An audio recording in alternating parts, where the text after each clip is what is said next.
Well, it's New Year's Eve, the afternoon of it, on this ghastly year. I'm down in the workshop. I've got a couple of projects in mind that'll keep me out of the rain. I was using this Harbor Freight 20-ton shop press the other day. I've done some of the modifications to it that people have suggested. I've drilled and tapped some holes to make these stay secure. Taped the base to be sure that I don't stub my bare toes. That's another story. But what bothered me when I was using it the other day was this action where it slides back and forth because there's a gap here, significant gap, maybe 1/4 of an inch, maybe not quite 1/4 of an inch, but 3/16 or something. So I think I'm going to shim that somehow. And then the other thing that's a much bigger project is that I've got a floor jack that is a wonderful piece of older equipment that my wife's deceased husband had and that I've used for jacking up these dead Jeeps and things. And in my paint it red phase, I managed to mess it up. It works, but only the last 3 inches of pumping has any effect whatsoever. So I did fill it with some hydraulic fluid, and that didn't really work very well. So I think I'm going to try and take it apart and see what might happen. I hate the idea of working with hydraulic fluid and hydraulic cylinders, because every video I've ever watched, guys are struggling like crazy with them. But let's get it into the shop, let it dry off, see if we can make some progress with it. This thing is not lightweight, and I am an old man.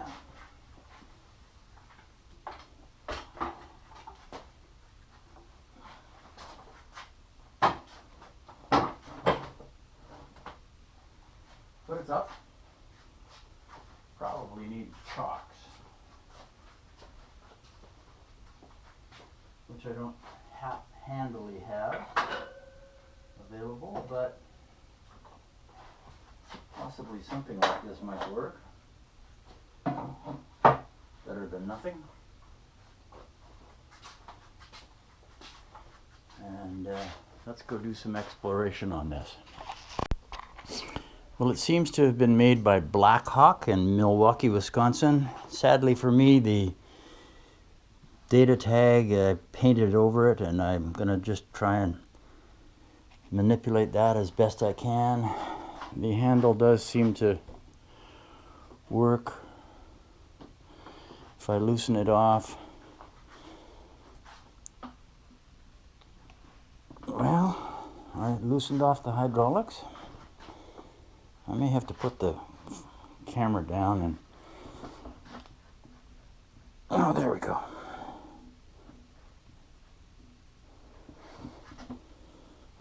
Interesting. It's much less willing to release itself than previously. Maybe I didn't loosen this off enough. That's pretty much it. Ah, there we go. Okay. So, I suppose we could test it. We'll do that in a few minutes. I'm guessing we could start by cleaning it. That's a reasonable supposition, drying it off anyway. Sorry about the bouncing camera.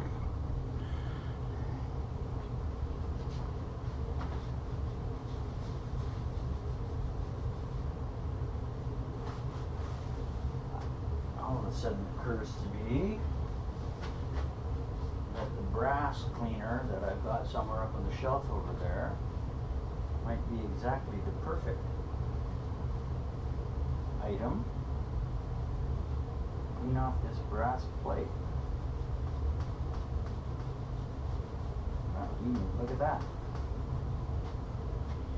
Even a little bit of rubbing. I'm gonna just move the camera in.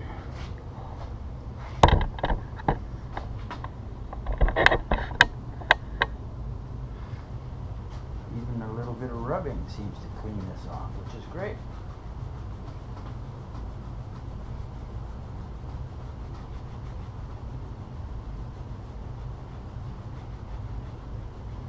Oh yeah. Model number, serial number, model number S7, serial number 557613.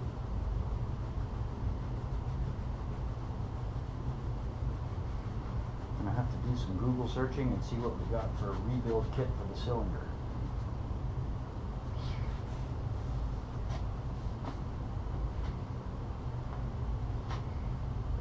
It's filthy dirty.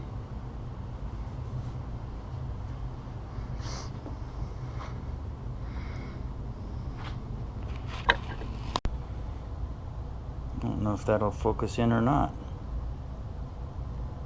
Doesn't seem to want to. Serial number S7, model number S7, serial 557613, a 3,000 pound jack, Mohawk Manufacturing, Milwaukee, Wisconsin.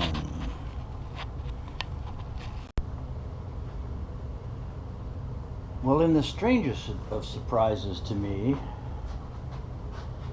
whereas previously it did not want to move until about the last quarter of jack handle, if I bring the jack handle all the way up, watch the platform, and it starts to move immediately.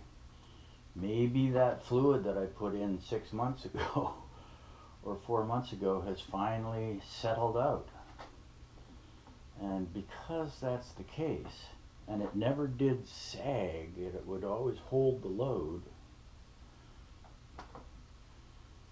So why would I take it apart when it seems to be working just fine right now? Now, if I put a load on it, maybe that would be different, but I'm not going to do that quite this second. But the moment that the handle starts coming down, the jack starts raising. If I loosen this off,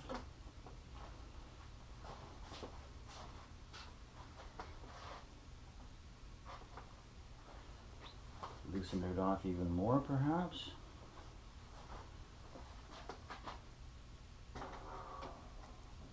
It releases. Well, what we're going to do is call that good. Let it dry out, lubricate a few bits and pieces here and there, and call it good.